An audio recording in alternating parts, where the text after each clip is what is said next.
Hello guys, आज हम PYQ series में यूनिट नंबर 4 प्रोबेबिलिटी के प्रीवियस ईयर क्वेश्चन डिस्कस करेंगे। इससे पहले हम आपको यूनिट नंबर 1, 2, 3 के पीवाईक्यू करवा चुके हैं। तो अगर आपने अभी तक उन वीडियोस को नहीं देखा है तो जाकर के आप देख लेना इस वीडियो के बाद में। पहले इसको कंप्लीट कर लो, उसके बाद में उन वीडियोस को भी जाके देख लेना। लिंक हमने आपको डिस्क्रिप्शन में दिया हुआ है। Now coming to this video, total मिलाकर के हमें 30 क्वेश्चन करने हैं। ठीक है, घबराना नहीं है। हो सर 30 क्वेश्चन, चिंता नहीं करनी है। आराम से मक्खन तरीके से क्वेश्चन सोल्व होते जाएंगे और सभी के सभी क्वेश्चन इसी वीडियो में आपको सोल्व करवा दूंगा।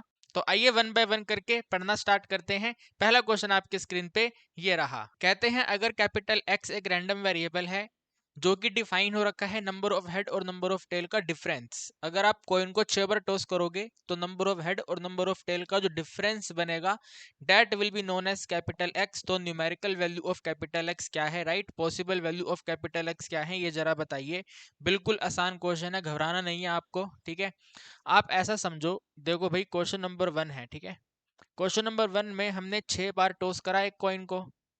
तो 6 बार अगर हमने कॉइन को टॉस करा है तो इस तरीके से देखो यार, आइदर 6 बार हेड आया होगा। 6 बार हमने टॉस करा तो 6 के 6 बार हेड आ गया, 6 के 6 कॉइन पे हेड आ गया, हो सकता है ना? अगर 6 के 6 पे हेड आया है, इसका मतलब इस केस के अंदर एक पे भी टेल नहीं आया।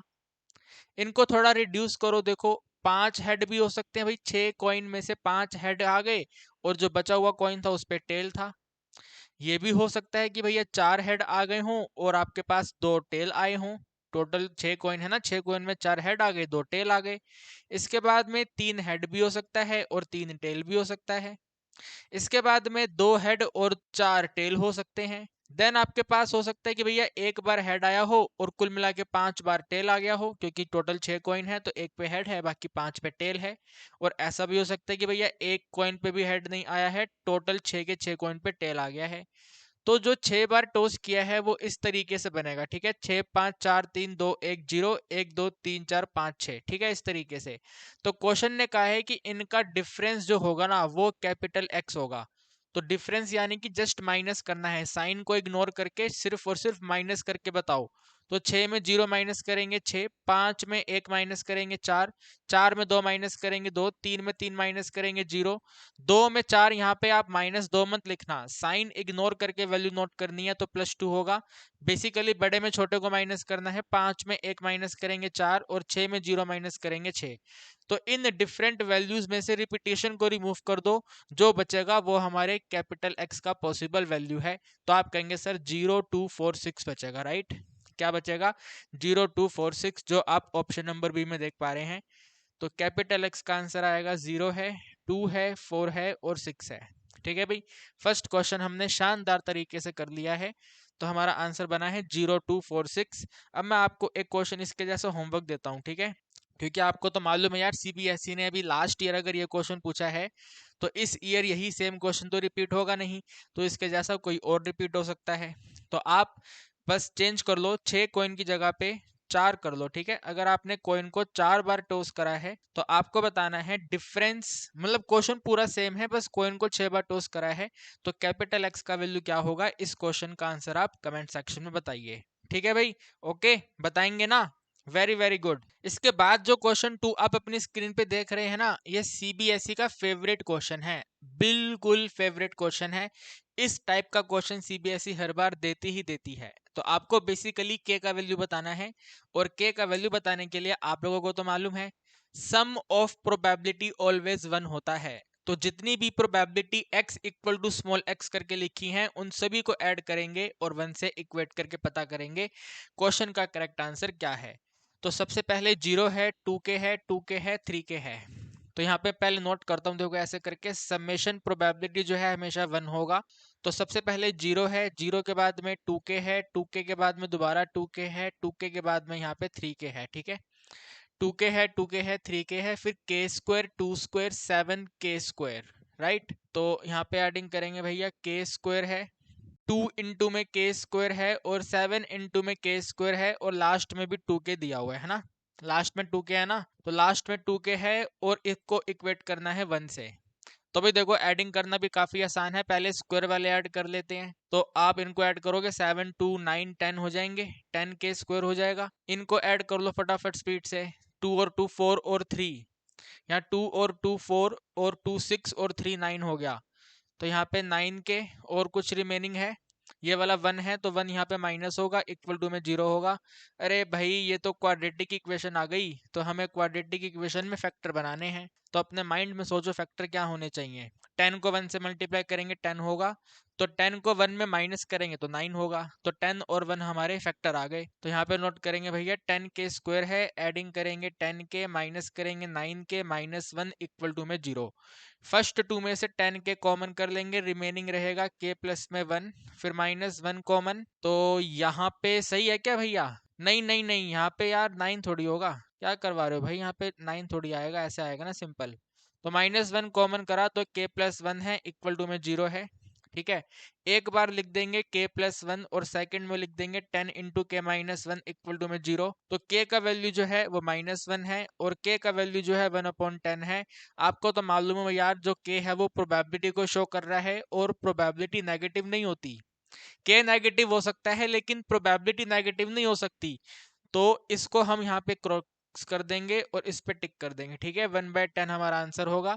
1/10 आपको ऑप्शन ए में दिया हुआ है, तो सेकंड क्वेश्चन का जो आंसर है वो ऑप्शन नंबर ए है। इसके बाद में फटाफट स्पीड से क्वेश्चन नंबर 3 आपकी स्क्रीन पे आ चुका है, रीड कर लो। ठीक है, क्वेश्चन नंबर 3 में बेसिकली आपको क्वेश्चन नंबर 2 के जैसा टेबल बनाना पड़ेगा, क्योंकि 3 में आपको पीस वाइज फंक्शन दे रखा है। ठीक है, जो ये डेटा दे रखा है इसको पीस वाइज डेटा कहते हैं। ठीक है, टोटे टोटे करके डेटा दे रखा है।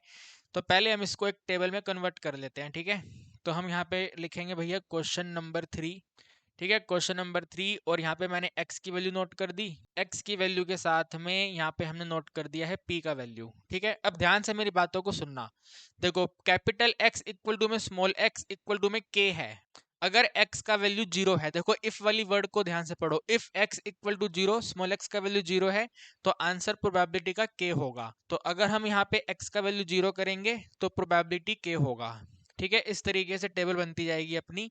अगर x का वैल्यू 1 और 2 है तो आंसर k इंटू एक्स है। भाई अगर आपने x का वैल्यू 1 और 2 सब्सिट्यूट करा तो जो प्रोबेबिलिटी का आंसर है वो k इंटू एक्स के हिसाब से डिसाइड होगा। यानी कि अगर 1 पुट करेंगे तो यहाँ पे 1 पुट कर देंगे, 2 पुट करेंगे तो यहाँ पे 2 पुट कर देंगे। 1 पुट करेंगे तो k इंटू 1 k होगा, 2 पुट करेंगे तो 2 इंटू में k 2k होगा। तो यहाँ पे लिख दो 1 पर जो आंसर है सिंपल सा k हो जाएगा और 2 पे जो आंसर है सिंपल सा 2 इंटू k हो जाएगा अकॉर्डिंग टू दिस। ठीक है ना, इसके हिसाब से। और अगर 3 और 4 लेंगे, अगर हम x का वैल्यू 3 लेते हैं या फिर x का वैल्यू 4 लेते हैं, तो जो आंसर है वो k इंटू में 5 माइनस एक्स है। k इंटू में 5 माइनस में x है। तो अगर यहाँ पे 3 है तो 5 में 3 माइनस करेंगे 2 हो जाएगा, तो यानी कि यहाँ पे 2 क्या आएगा। अगर 4 है तो 5 में 4 माइनस करेंगे 1 होगा, यानी कि k होगा। सिंपल हो गया। अदरवाइज का मतलब अगर आप 4 के अलावा 5 लेते हो, 6 लेते हो, 7 लेते हो, तो हम सिर्फ 5 ले लेते हैं। ठीक है, ज्यादा नहीं लेनी है, सिर्फ एक वैल्यू अलग से 5 ले लेते हैं। तो अदरवाइज यानी कि 5 पे जो आंसर है प्रोबेबिलिटी का वो 0 होगा। तो ये हमने यहाँ पे टेबल बना ली है। ठीक है, आप एक बार इसको चेक करो।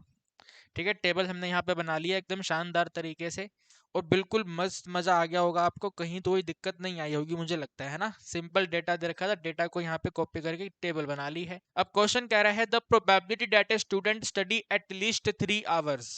एट लीस्ट थ्री यानी कि आइदर 3 या 3 से बड़ा। ठीक है, आइदर 3 या 3 से बड़ा। तो 3 4 5 का आंसर आपको बताना है। 3 4 5 को ऐड करोगे, 2k में ऐड करोगे, k में ऐड करोगे 0, तो 3 इंटू k का टोटल वैल्यू बताना है क्या है। ठीक है, what is the total value of 3 into में k।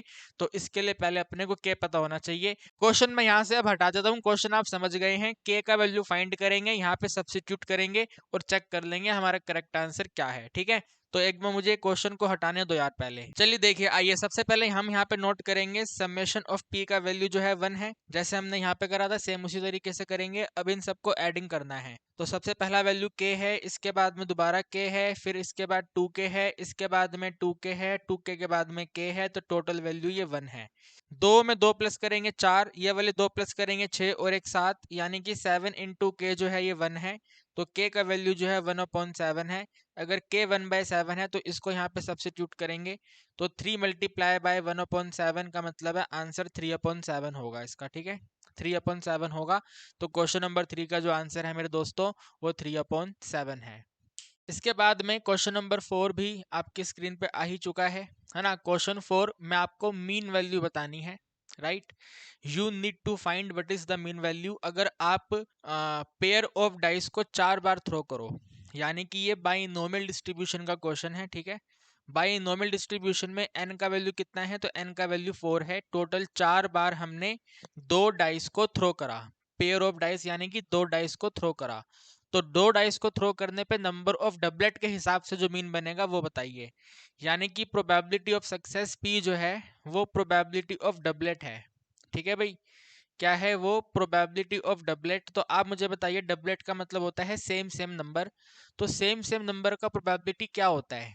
सोचिए सोचिए।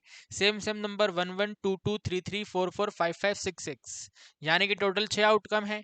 और ये 6 आउटकम के टोटल आउटकम कितने हैं? तो टोटल 36 आउटकम है। तो प्रोबेबिलिटी ऑफ डबलेट बनेगा टोटल फेवरेबल 6 आउटकम है, टोटल आउटकम 36 है, तो आंसर आ गया है 1/6। तो आपको मीन बताना है, राइट। मीन वैल्यू जो है n इंटू पी होती है, n वैल्यू 4 है, ये 1/6 है। तो 2 2 जा 4, 2 3 जा 6, 2/3। चेक करिए कहाँ पे है 2/3, ऑप्शन बी में है। तो इस क्वेश्चन का आंसर बन गया ऑप्शन बी, ठीक है। सिंपल सा मीन वैल्यू बताना था, अपन ने बता दिया भैया, 2/3 है। ऑप्शन नंबर बी हमारा करेक्ट आंसर है।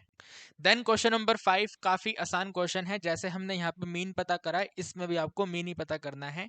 लेकिन इस क्वेश्चन में आपको मीन का एक अलग नंबर लिख के दिया हुआ है, एक अलग वर्ड लिख के दिया हुआ है। तो कहते हैं कैंडिडेट अगर क्लेम करता है 70% वो अपने एरिया से जीत जाएगा, यानी कि ये बोल रहा है कि 70% तो भैया हम ही जीतेंगे चाहे कुछ भी हो जाए।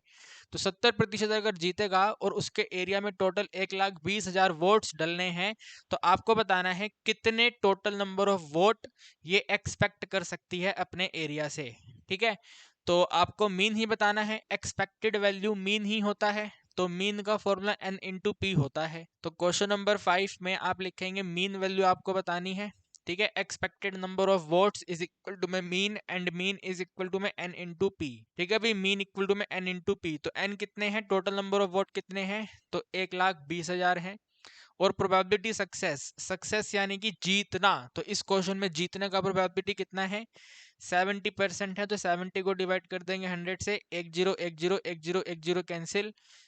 12 को 7 से करेंगे 84 होगा, 000 मल्टीप्लाई करेंगे तो 84,000 हमारे क्वेश्चन का आंसर बनेगा, ठीक है।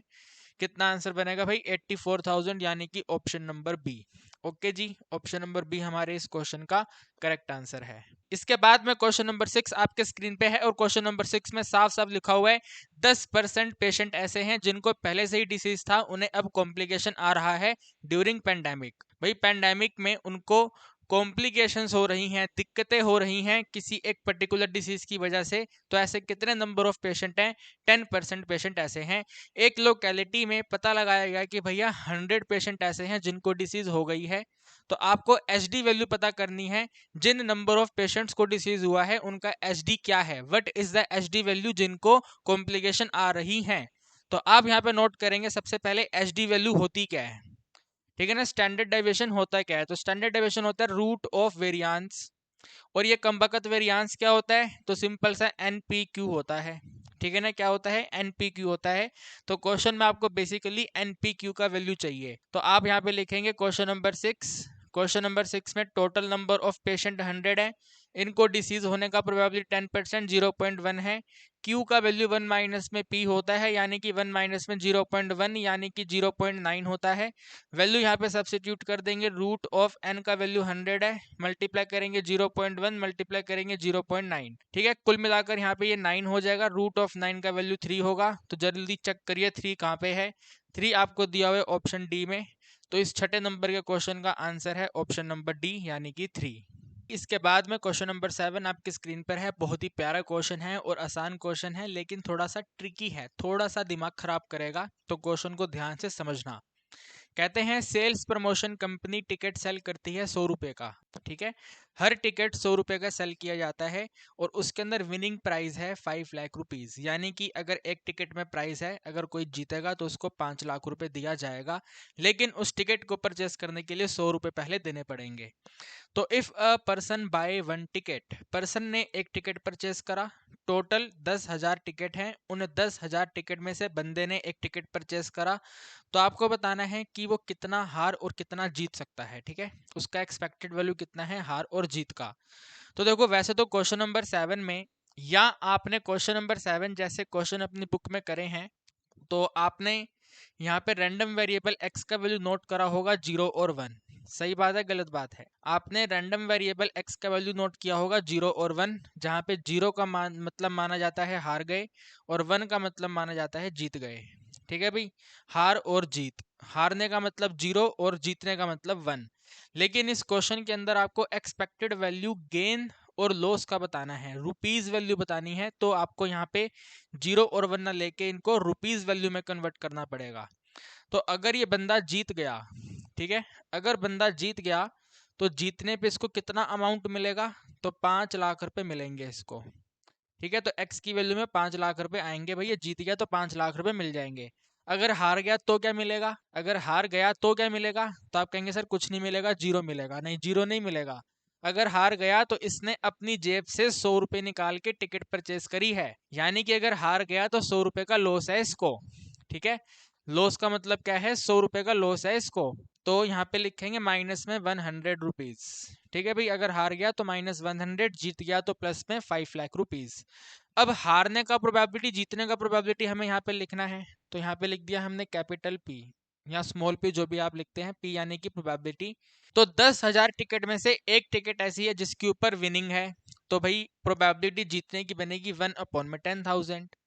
सही कह रहा हूँ गलत कह रहा हूँ, ये बताओ जरा। 10,000 टिकट में से एक टिकट ऐसी है जिसके ऊपर प्राइस है, तो प्रोबेबिलिटी 1/10,000। और अगर 10,000 टिकट में से, ठीक है, 10,000 टिकट में से एक हटा दें तो बाकी सारी टिकटों पे प्राइस है ही नहीं, बाकी सारी हारने वाली टिकट है, तो यहाँ पे 99 आ गया। ठीक है ना, 9,999/10,000 इस तरीके से आ गया। तो बस अब आप इनको यहाँ पे मल्टीप्लाई करो। ठीक है ना, जैसे मीन फाइंड करते हैं, p इंटू एक्स करो पहले, इसको यहाँ मल्टीप्लाई करेंगे, 2 0 कट कर देगा, तो यहाँ पे 99 के डिनोमिनेटर में 100 होगा, वो भी नेगेटिव, क्योंकि माइनस है तो माइनस में ये वाला वैल्यू। ये पूरी की पूरी 4 0 कैंसिल करेगा, तो यहाँ पे 5050 होगा। ठीक है, कितना होगा, 5050 होगा। इसको आप यहाँ पे लिख लो 100 से डिवाइड करके, माइनस में 99.99, और इसको राउंड ऑफ कर दो। ठीक है, इसको राउंड ऑफ कर दो, राउंड ऑफ करके माइनस में 100 हो जाएगा ये। ठीक है ना, अभी -99 के आगे 9 है ना, तो आगे वाला 9 इसको पूरा 100 कर देगा, तो -99 और 50। तो अब आप यहाँ पे लिख लो एक्सपेक्टेड वैल्यू कितना है, समेशन पी एक्स कितना है, तो समेशन पी एक्स माइनस में 100 प्लस में 50 है, यानी कि माइनस में 50 है, -50 का मतलब इसको 50 रुपये का लॉस हो रहा है। ठीक है भाई, एक्सपेक्टेड नोटेशन में बोला जाए, अमाउंट नोटेशन में बोला जाए, तो 50 रुपये का इस भाई को लॉस हो रहा है। उम्मीद करता हूँ कि आपको क्वेश्चन समझ आया होगा। क्वेश्चन में एक्सपेक्टेड वैल्यू जिसके ऊपर फोकस करता है वही हमारे कैपिटल एक्स का वैल्यू होता है, हर बार 0 और 1 नहीं होता है। ठीक है ना, 0 का मतलब मुझे मालूम है, 0 का मतलब हारना, 0 का मतलब हारना, लेकिन हारने के बाद में मोनेटरी वैल्यू क्या है हारने का, what is the monetary value, तो मोनेटरी वैल्यू माइनस में 100 है, तो उसके हिसाब से इस क्वेश्चन को अपन ने सोल्व किया है। तो आंसर बना है 50 रुपए का लॉस। ऑप्शन नंबर ए हमारे इस क्वेश्चन का करेक्ट आंसर है। क्वेश्चन नंबर 8 काफी आसान क्वेश्चन है, very very very simple question. कहते हैं an insurance company has found 50% of its claim are for damages resulting from accident, यानी कि एक तरह से एक्सीडेंट की वजह से जो क्लेम सेटलमेंट किया जाता है वो 50% होता है। तो यानी कि क्वेश्चन में अगर हमें आगे एक्सीडेंट की ही प्रोबेबिलिटी बतानी होगी तो 50% हमारे लिए सक्सेस प्रोबेबिलिटी का काम करेगा, यानी कि पी वैल्यू का काम करेगा। नाउ आगे कहते हैं the probability that a random sample of 10 claim, यानी कि n का वैल्यू 10 है, कोई से भी 10 क्लेम उठा लिए गए हैं, ठीक है, n का वैल्यू 10 है, will contain less than 2 accident, यानी कि 10 क्लेम में से हमने सेटलमेंट करे थे 2 से कम एक्सीडेंट वाले क्लेम, इसका प्रोबेबिलिटी आपको बताना है। तो भाई क्वेश्चन की डिमांड तो एक्सीडेंट प्रोबेबिलिटी की है, यानी कि हमने एकदम सही पता लगाया 50% जो है वो पी का वैल्यू रहेगा। तो आप लिखेंगे क्वेश्चन नंबर 8 में, ठीक है, टोटल एन का वैल्यू 10 है, एन की वैल्यू 10 के साथ में प्रोबेबिलिटी सक्सेस 50% है, 50% यानी कि 1/2 है। साथ में क्यू का वैल्यू भी 1 माइनस में पी करेंगे तो 1 माइनस में 1/2 करेंगे तो आंसर हमारा 1/2 होगा। पी और क्यू बराबर है। तो आपको बताना है भाई प्रोबेबिलिटी कैपिटल एक्स आइदर 2 हो, ठीक है ना, लेस देन 2, देखो क्या लिखा है, फेवर देन 2, फेवर देन 2 मतलब लेस देन 2, तो x लेस देन 2 हो। तो x लेस देन 2 का मतलब आपको एक तो 1 लेना है, 2 से कम 1 होता है और 1 से कम 0 होता है, 0 से कम जा नहीं सकते हैं, यस और नो। 10 क्लेम में से 0 क्लेम से नीचे जा नहीं सकते, नेगेटिव क्लेम हो नहीं सकते। तो लेस देन 2 क्लेम आइदर 0 और 1, 0 और 1 का आपको टोटल वैल्यू बताना है, क्या बनेगा, यूजिंग बाइनोमियल डिस्ट्रीब्यूशन, ठीक है भाई। तो 1 की प्रोबेबिलिटी, पहले यहाँ पे बाइनोमियल डिस्ट्रीब्यूशन का फॉर्मूला लिख लो, ठीक है ना, binomial distribution n c r, p की पावर आर और क्यू की पावर एन माइनस में आर, ठीक है। एंड क्योंकि यहाँ पर P और Q दोनों के दोनों बराबर हैं तो P और Q के ऊपर जो टोटल पावर होगी वो हमेशा n रहेगी। उम्मीद करता हूँ कि आप लोगों को ये बात मालूम है ना। P और Q का वैल्यू इस क्वेश्चन में सेम है, तो अगर क्वेश्चन में P Q सेम होता है तो टोटल पावर जो है वो बिल्कुल सेम रहती है। तो आपको बस NCR के हिसाब से क्वेश्चन को सोल्व करना है। यहाँ पे R का वैल्यू 1 है, यहाँ पे R का वैल्यू 0 है, तो आप यहाँ पे लिखेंगे 10C1, ठीक है ना, 10C1, P की वैल्यू 1/2 है तो 1/2 की पावर 1, साथ में 1/2 की पावर 10 में 1 माइनस करेंगे 9, फिर एडिंग करेंगे, यहाँ पे 10C0 होगा, 10C0 के साथ 1/2 की पावर 0 और Q का वैल्यू 1/2 की टोटल पावर 10 में 0 माइनस करा तो 10 हो गया। तो यहाँ पे आपके पास बना है 10C1, 10C1 के साथ में 1/2, इन दोनों को एडिंग करेंगे पावर 10 हो जाएगा, फिर से एडिंग 10C0, फिर यहाँ पर 1/2 की टोटल पावर 10, ठीक है, ये वाली दोनों वैल्यू कॉमन आ जाएगी, तो कॉमन यहाँ पे ऐसे लिख दिया 1/2 की total power 10 common with in bracket 10C1 10C0, ठीक है भाई। 10C1 में 10C0 को एडिंग करना है, तो बताओ जरा 10C1 कितना होता है। आप कहेंगे सर 10C1 10 होता है, 10C0 कितना होता है, 10C0 1 होता है, ठीक है ना, 10C0 कितना होता है 1 होता है, तो 10 + 1 करना है और 1 अपॉन में 2 की पावर 10 करना है, 10 + 1 11 हो गया, 2 की पावर 10 1024 हो गया, तो 11 अपॉन में 1024 हमारे इस क्वेश्चन का आंसर है, ठीक है। ऑप्शन नंबर सी में आप देख पा रहे हैं 11/1024 है, तो इस क्वेश्चन नंबर 8 का आंसर है 11/1024। इसके बाद क्वेश्चन नंबर 9 आपकी स्क्रीन पे आ चुका है। क्वेश्चन नंबर 9 को आप रीड कर लीजिए, वेरी वेरी वेरी सिंपल है, क्वेश्चन नंबर 8 के जैसे ही आपको सोल्व करना है। तो क्वेश्चन नंबर 9 में क्या करा, टीवी बनाने वाले बंदे ने, मैन्युफैक्चरर ने ट्यूब को चेक करने के लिए 6 पिक्चर ट्यूब का सिलेक्शन कर लिया, यानी कि एन का वैल्यू 6 है, ठीक है भाई। एन का वैल्यू कितना है क्वेश्चन के अकॉर्डिंग, तो एन का वैल्यू 6 है, और साथ में कहते हैं कि भाई अगर पिक्चर ट्यूब डिफेक्टिव होती है तो इसका प्रोबेबिलिटी 0.05 है, ठीक है भाई, कितना है 0.05 है, तो डिफेक्टिविटी की प्रोबेबिलिटी 0.05 अपने को दे रखी है, पी का वैल्यू 0.05 अपने को बोला हुआ है। साथ में आपको बताना है probability at least one defective, right, probability at least one defective, तो यहाँ लिखेंगे प्रोबेबिलिटी एट लीस्ट, ये आपको ना अपने माइंड में बात सेट कर लेनी है कि जब भी एट लीस्ट वन की बात होती है तो क्वेश्चन का आंसर 1 माइनस में नन होता है, ठीक है ना, 1 माइनस में नन होता है, यानी कि 1 माइनस में एक भी डिफेक्टिव नहीं है, एक ट्यूब भी डिफेक्टिव नहीं है, यानी कि 6 की 6 ट्यूब डिफेक्टिव नहीं है, 6 की 6 ट्यूब सही हैं सही हैं सही हैं। तो यहाँ पे आपको ये वाला प्रोबेबिलिटी डिफेक्टिव का दिया हुआ है, ठीक है, ये वाला प्रोबेबिलिटी डिफेक्टिव का है, खराब होने का है, खराब होने का है, खराब होने का है, तो पता लगाओ इसके अपोजिट में सही होने का प्रोबेबिलिटी कितना है। तो 1 माइनस में 0.05 करेंगे, यानी कि 1 माइनस में 0, अरे 1 क्यों कर रहा हूँ मैं यार, क्या करा रहे हो, 1 थोड़ी आएगा, यहाँ पे माइनस करके लिखो ना, 0.95 डेसिमल रिमूव करेंगे, 95 अपॉन में 100, 5 के टेबल पे कट कर देंगे तो 19 अपॉन में 2020, तो 19 अपॉन 20 सही है सही है सही है, 0.05 खराब था डिफेक्टिव था, 19/20 सही है। तो यहाँ पे नन का मतलब क्या है, 6 की 6 ट्यूब सही हैं, 6 की 6 ट्यूब सही हैं, 6 की 6 ट्यूब सही हैं, तो उन 6 की 6 ट्यूब सही होने की प्रोबेबिलिटी कितनी है? 19/20 है। 19/20 कितनी है? How many tubes are there? तो 6 ट्यूब्स आर देयर। तो ये इस क्वेश्चन का आंसर होगा। ठीक है, 19/20 पावर 6, 1 में माइनस कर देंगे, 19/20 पावर 6 ऑप्शन नंबर बी हमारे क्वेश्चन का आंसर है। देखो यार, टेंशन नहीं लेनी है आपको, ठीक है, you don't need to take tension. आप कहेंगे सर यहाँ पे पी ये लिख दिया, क्यू ये लिख दिया, अरे मारो गोली, अपने माइंड में सोचो, अपने दिमाग में सोचो। खराब होने का प्रोबेबिलिटी 5% है, तो सही होने का क्या है? 95% है। तो कितनी ट्यूब्स को सही करना है? 6 ट्यूब्स को, क्योंकि टेस्टिंग 6 की गई है, तो 6 ट्यूब्स को सही करना है। तो 6 ट्यूब्स को सही करना है तो 95% की पावर 6 होगा, और एटलीस्ट 1 का वैल्यू है तो 1 माइनस में नन कर देंगे, तो 1 माइनस में 95% की पावर 6, इस तरीके से करेंगे। ठीक है ना, सारी बातों को लिखकर समझना जरूरी नहीं होता, अपने माइंड में अपने माइंड को खोलो, जो आपका दिमाग बंद हो गया है उसको खोलो। ठीक है ना, हर बार ऐसा नहीं होता कि भैया सक्सेस का मतलब बिल्कुल ही बढ़िया होता होगा, ना ना ना, सक्सेस का मतलब हर बंदे के डेफिनेशन में अलग अलग होता है। तो इस क्वेश्चन में सक्सेस का मतलब अलग था, फेलियर का मतलब अलग था। ठीक है ना, अपोजिट अपोजिट काम कर रहे हैं।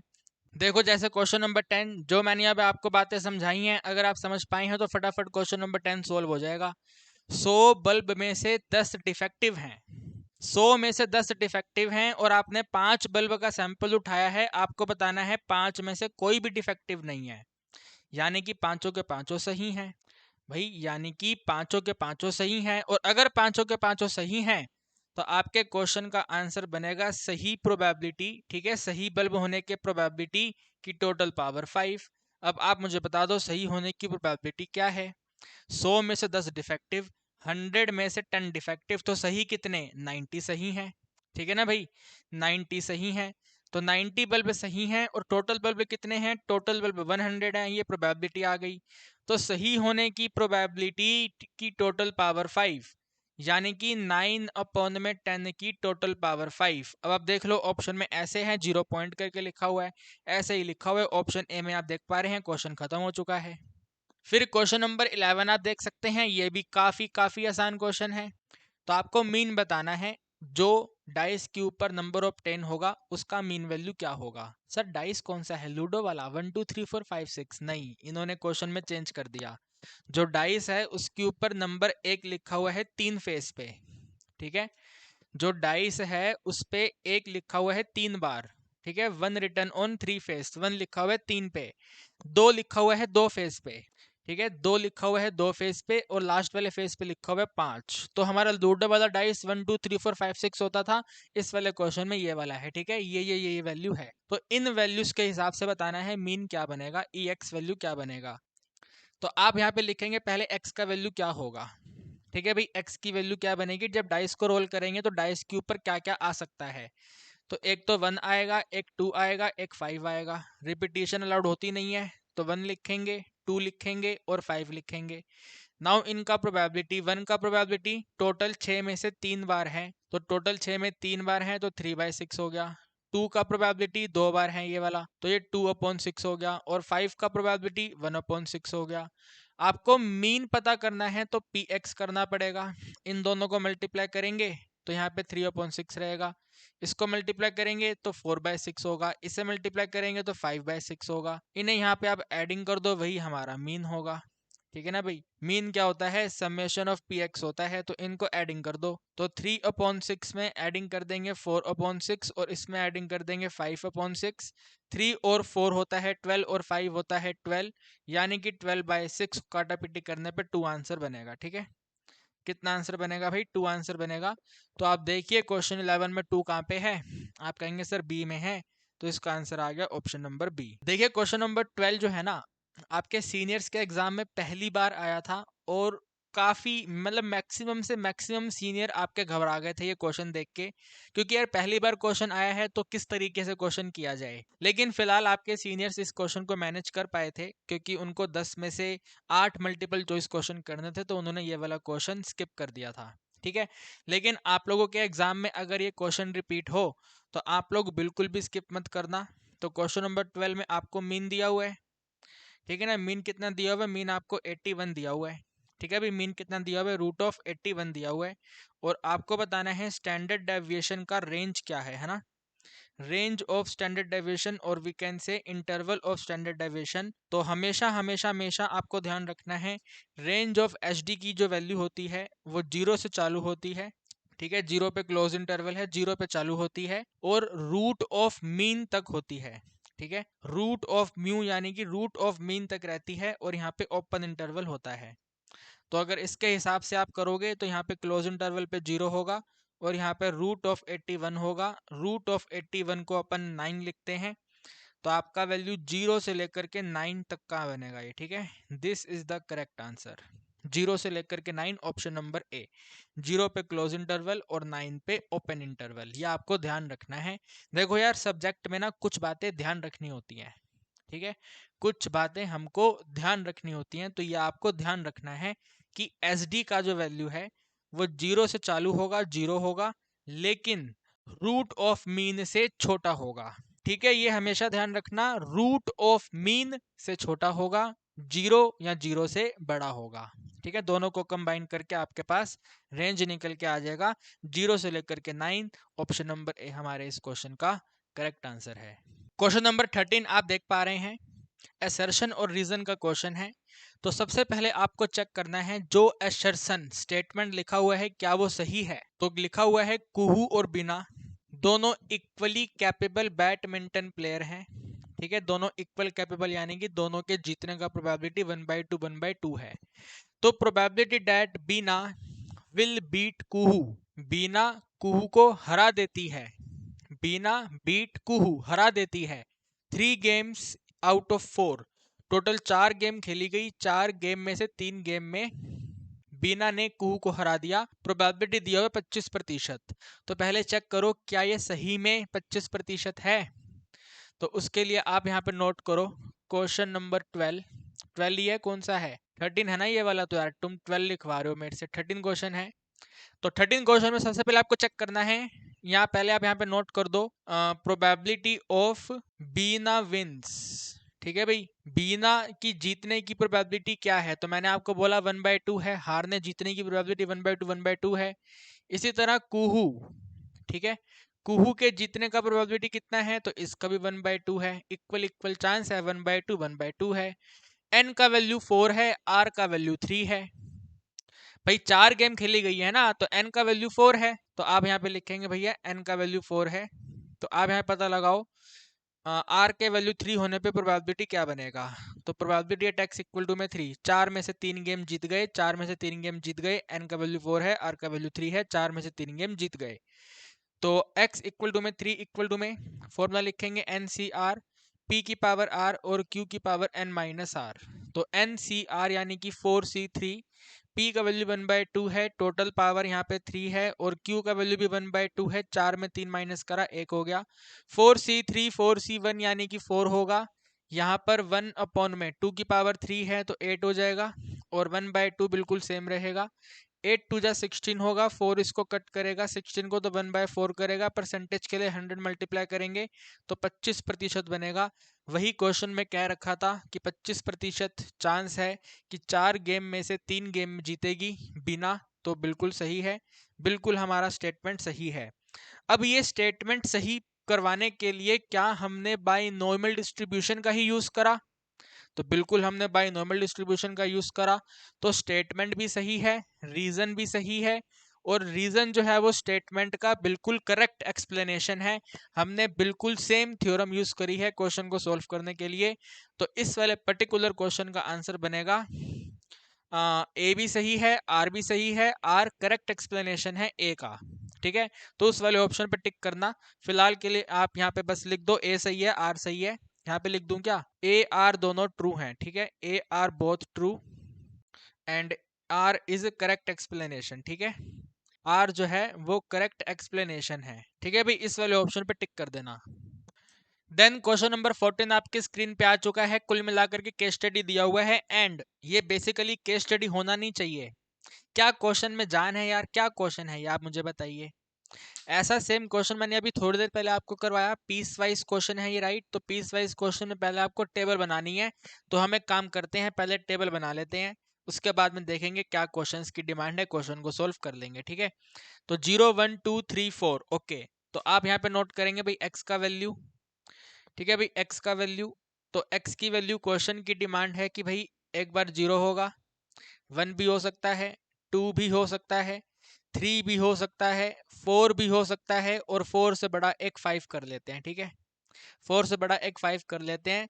तो 0 1 2 पे जो आंसर है वो के एक्स इंटू में 6 है। कितना है?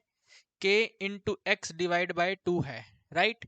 k इंटू एक्स अपॉन में, अबे यार क्या करवा रहे हो, 6 है इधर, k इंटू एक्स अपॉन में 6 है।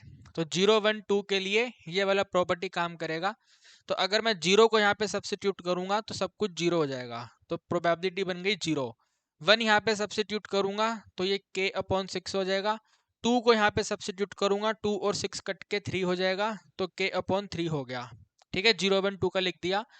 3 पर आंसर है 1 माइनस में k, 1 माइनस में k मल्टीप्लाई बाय x के डिनोमिनेटर में कुल मिलाकर के 6। ठीक है, ये वाला आंसर कब है? जब x का वैल्यू 3 होगा। तो x का वैल्यू 3 यहाँ पे सब्स्टिट्यूट करेंगे, तो इस x की जगह पे यहाँ पे 3 आएगा, 3 और एक कट होकर यहाँ पे 2 होगा। तो यहाँ पे 1 माइनस में k के डिनोमिनेटर में 2 आ गया। अब अगर x का वैल्यू 4 है तो k x अपॉन 2 है। कितना है? k इंटू एक्स अपॉन 2 है। लेकिन ऐसा कब है? जब x का वैल्यू 4 है। तो 4 यहाँ पे सब्स्टिट्यूट करेंगे।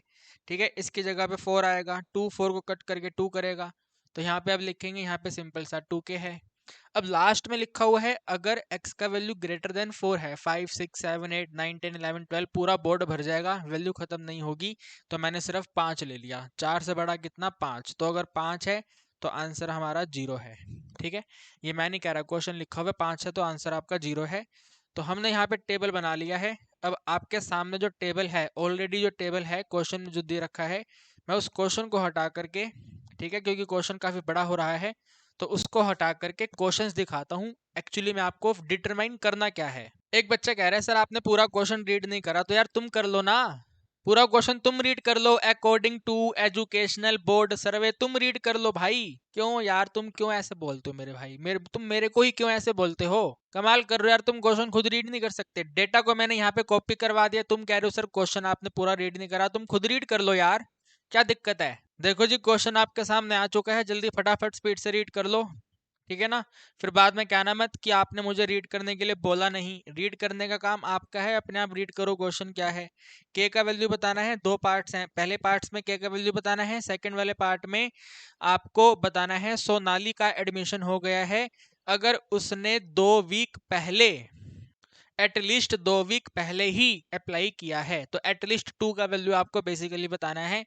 लेकिन यहाँ पे पहले के का वैल्यू पता करो। ठीक है, इसका ए पार्ट जो है उसके लिए पहले के का वैल्यू पता करो। तो के के वैल्यू के लिए आप नोट करेंगे समेशन पी जो है कुल मिला के 1 है। इन सबको एडिंग करेंगे तो टोटल वैल्यू 1 है। तो भाई के डिनोमिनेटर में 6 है, इसमें एडिंग करेंगे के डिनोमिनेटर में 3, इसमें एडिंग करेंगे 1 माइनस में के अपॉन 2, और इसमें एडिंग करेंगे 2 इंटू के। 0 0 को नोट करने की जरूरत नहीं है, टाइम खराब होता है। इक्वल टू में 1 कर दिया।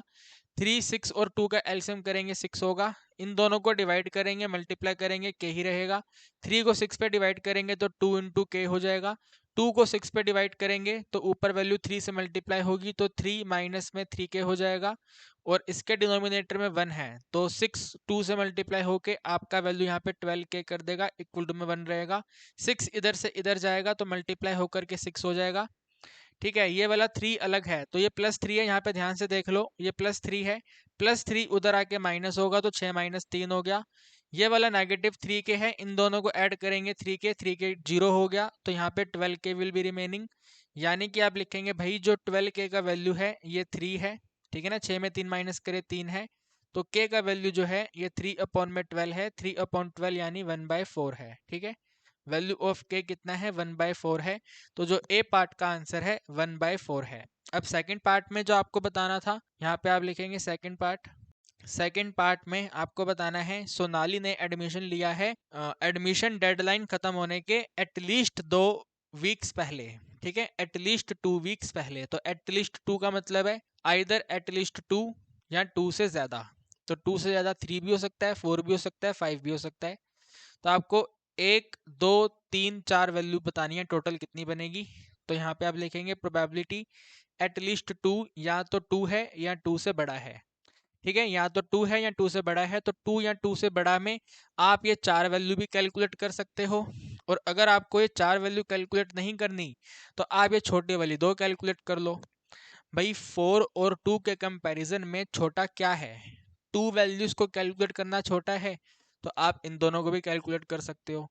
लेकिन उसके लिए आपको यहाँ पे लिखना पड़ेगा 1 माइनस में प्रोबेबिलिटी x स्मॉलर देन 2, यानी कि एक 0 और एक ये 1। तो 1 में माइनस करेंगे, एक तो प्रोबेबिलिटी 0 और एक प्रोबेबिलिटी 1। 0 प्रोबेबिलिटी 0 है, तो 1 में से माइनस कर देंगे, प्रोबेबिलिटी सिंपल सी 1। तो 1 में माइनस करेंगे, 1 प्रोबेबिलिटी k अपॉन 6 है, k का वैल्यू 1/4 है, तो 1/4 को 6 के साथ मल्टीप्लाई करेंगे तो 1 अपॉन में 24 होगा। दोनों को माइनस कर देंगे तो 23 अपॉन में 24 होगा। ठीक है भाई, कितना होगा? 23 अपॉन 24 होगा।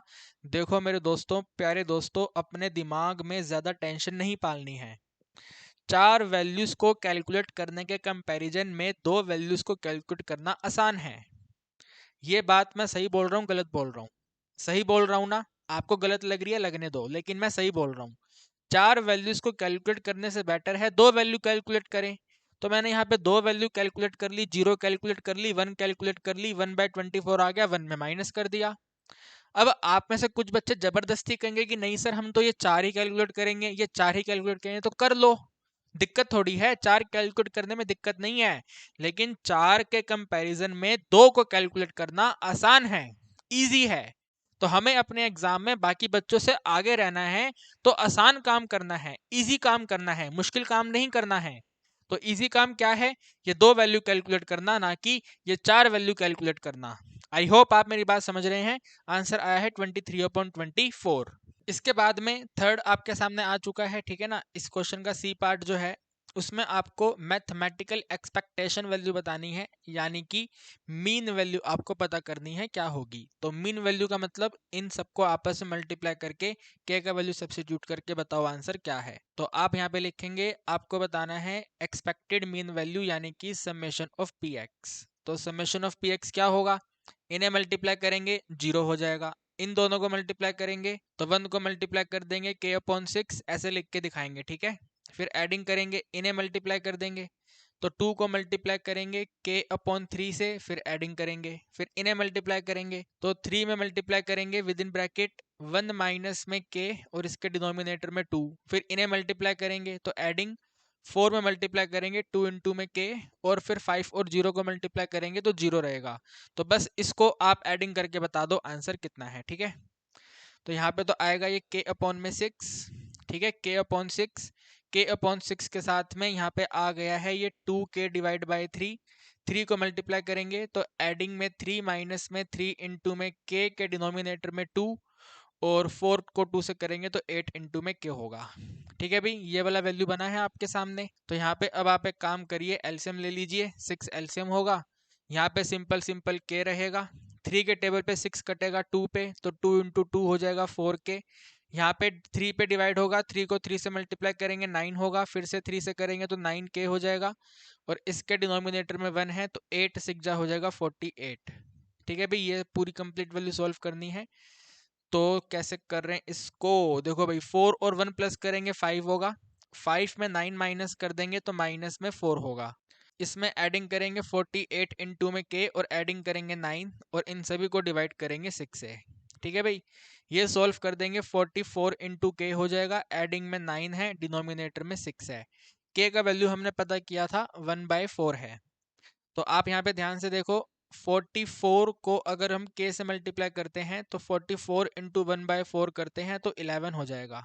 ठीक है भाई, कितना हो जाएगा? वैल्यू 11 हो जाएगा। तो आप यहाँ पे लिखेंगे भाई 11 में एडिंग करेंगे 9 और इसको डिवाइड करेंगे 6 से। 11/9 यानी कि 20/6 हो गया, 20/6 यानी कि 10/3 हो गया। तो सी वाले पार्ट का जो आंसर आया है वो 10/3 आया है। आई होप आप मेरी बात समझ पा रहे हैं। So answer will be 10/3।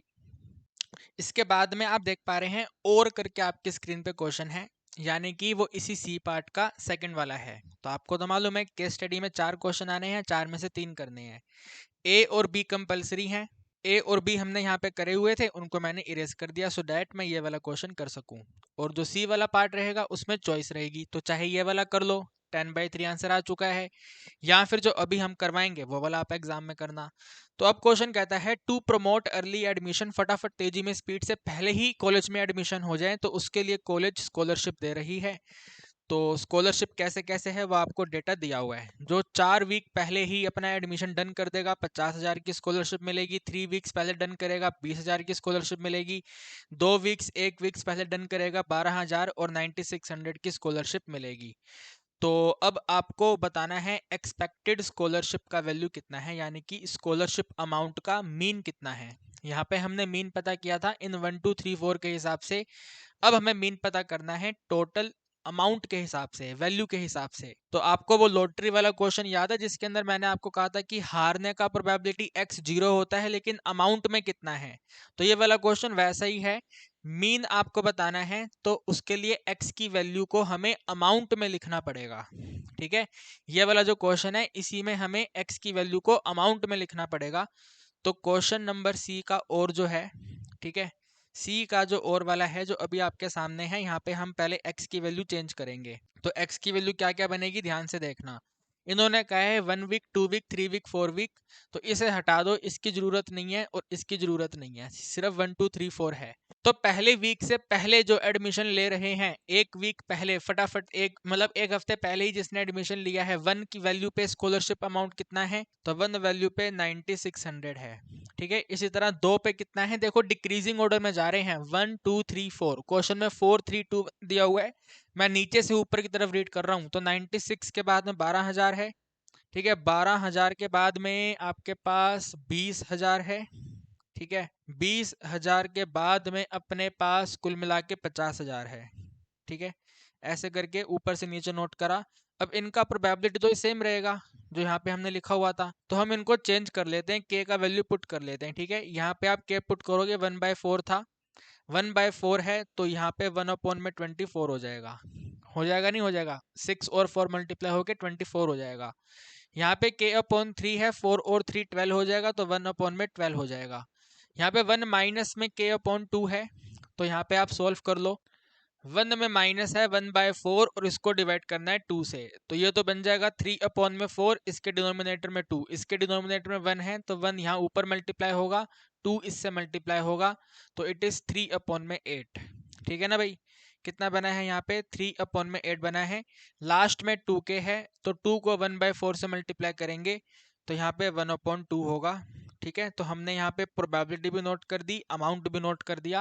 अब इन्हें मल्टीप्लाई करके एडिंग करके बताना है क्या होगा। ठीक है भाई, तो यहाँ पे आप लिख दो px। ठीक है, px इनको मल्टीप्लाई करेंगे तो ये 4 वैल्यू पे कंप्लीट डिवाइड होगा, तो यहाँ पे 400, 12 से 12 पूरा कट हो गया तो 1000। ठीक है ना भाई, 12 पे 12 कट हो गया 8000। 3/8 है, 3/8 3 से मल्टीप्लाई करेंगे तो 2 3 6, 60,000 है।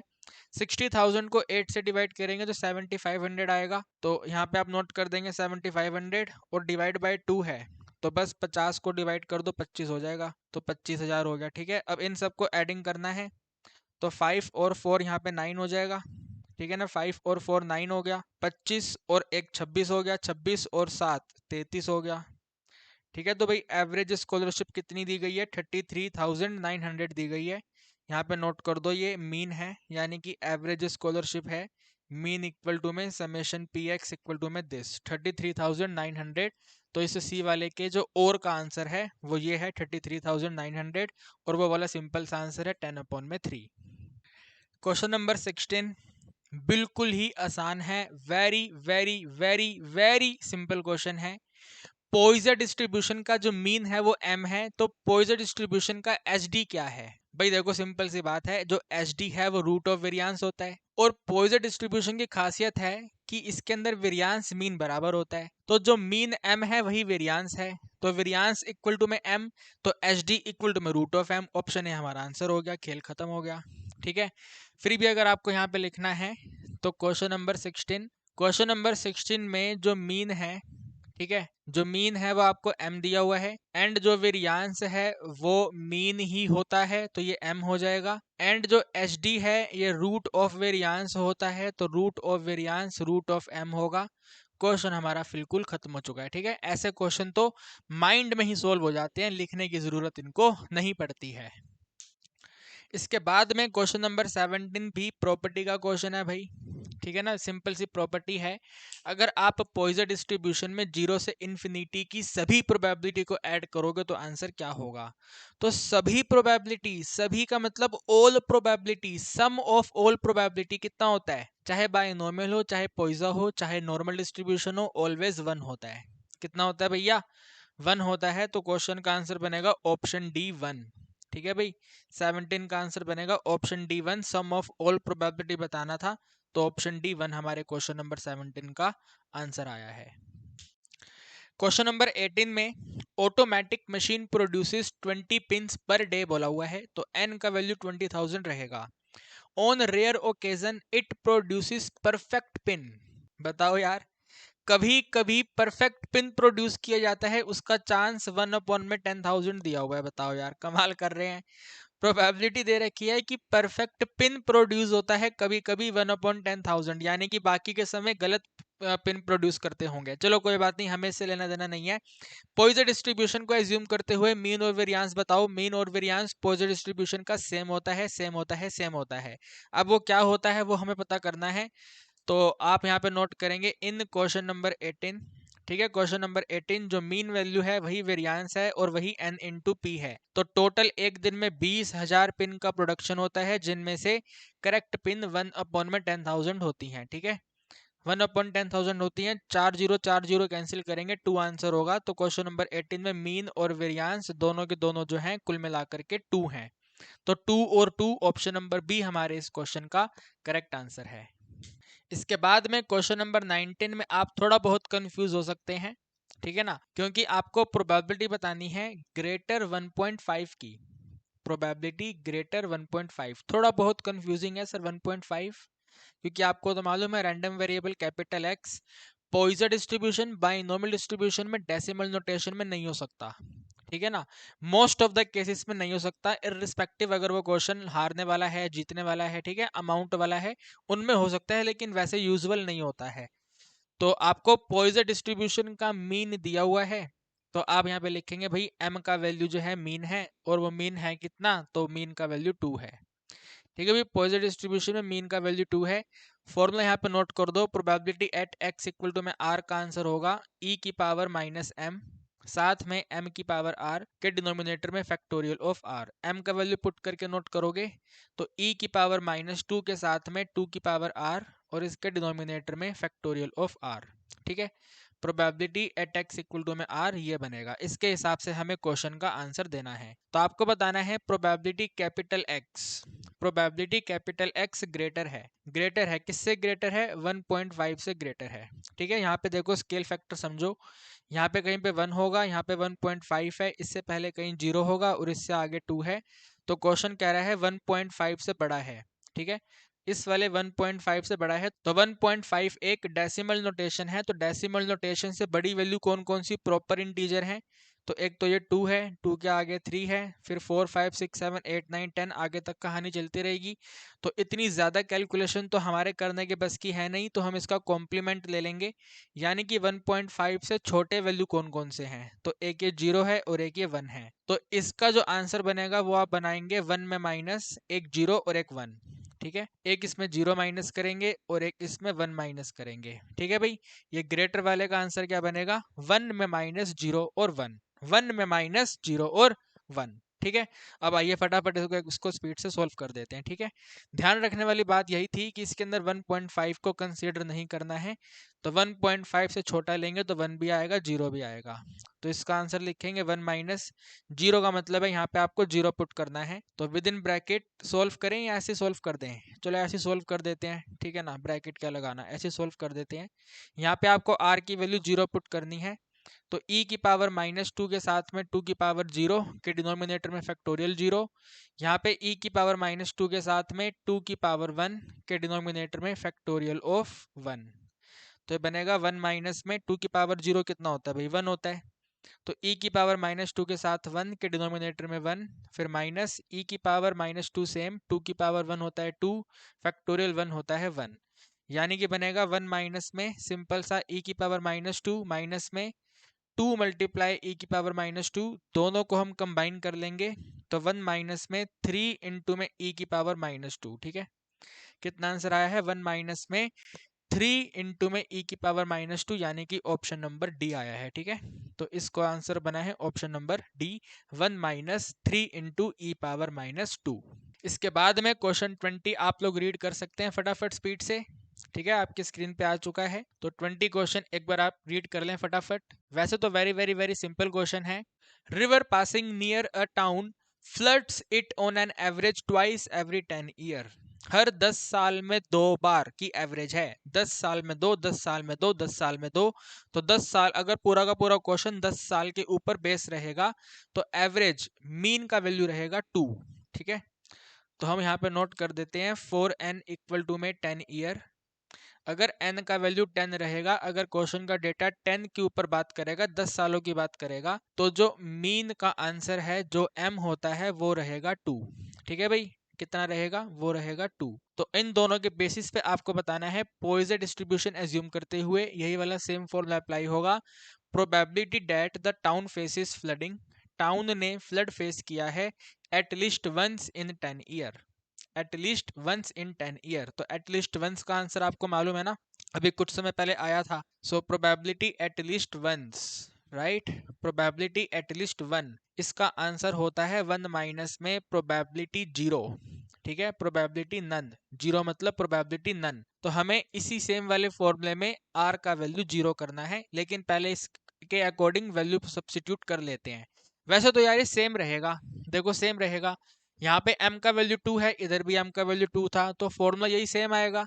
तो इसी वाले फॉर्मूले में अपने को 0 पुट करना है, 0 पुट करने पे ये वाला आंसर आएगा e-2। तो अगर आप लोग मेरे को अलाउ करें तो मैं सिंपल सिंपल ये लिख दूं, क्योंकि ये बिल्कुल सेम, बिल्कुल डिट्टो कैलकुलेशन है, बिल्कुल एकदम सेम। ठीक है, P0 तो P0 है 1 minus P0, 1 minus P0, P0 है e-2, तो बस वही लिख देते हैं। ठीक है, यहाँ पे आंसर कितना रहेगा? 1 माइनस में e माइनस में 2, तो e माइनस में 2 आपको इस बार दिया हुआ है 0.135। ठीक है, कितना दिया हुआ है? 0.135, इसको माइनस कर दो, हमारा आंसर आ जाएगा। फटाफट स्पीड से आप इसको माइनस करो, कितना आएगा? आप कहेंगे सर 0.865 बनेगा ये। ठीक है, कितना बनेगा? 0.865। तो जरा चेक करो 865 किधर है। पहला तो नहीं है, वो 0198 है, फिर बी में 1353 है, वो भी नहीं है, सी में 5657 है, वो भी नहीं है, डी बचा हुआ है 8647, तो 8647 को राउंड ऑफ करके 865 लिखेंगे, तो आंसर बन गया ऑप्शन नंबर डी। अब आप में से कुछ शैतान बच्चे जो हमारी हमेशा बुराई करते हैं कहेंगे सर आपने ये वाला वैल्यू ऐसे कैसे नोट कर दिया, हम कैसे भरोसा करें कि यही वैल्यू होता है। यार आप अपनी बुक क्यों नहीं ओपन करते? आपकी बुक में टेबल में दिया हुआ है ना, टेबल की वैल्यू नोट करी है इधर मैंने। भरोसा नहीं होता दिखाऊं आपको, देखो ये आपकी बुक है। ठीक है, this is the book, book तो पहचानते हो, तो बुक में आप यहाँ पे देख लो, बुक में जाके। ठीक है, देखो दिखाता हूँ आपको, 2 मिनट का समय दो मुझे।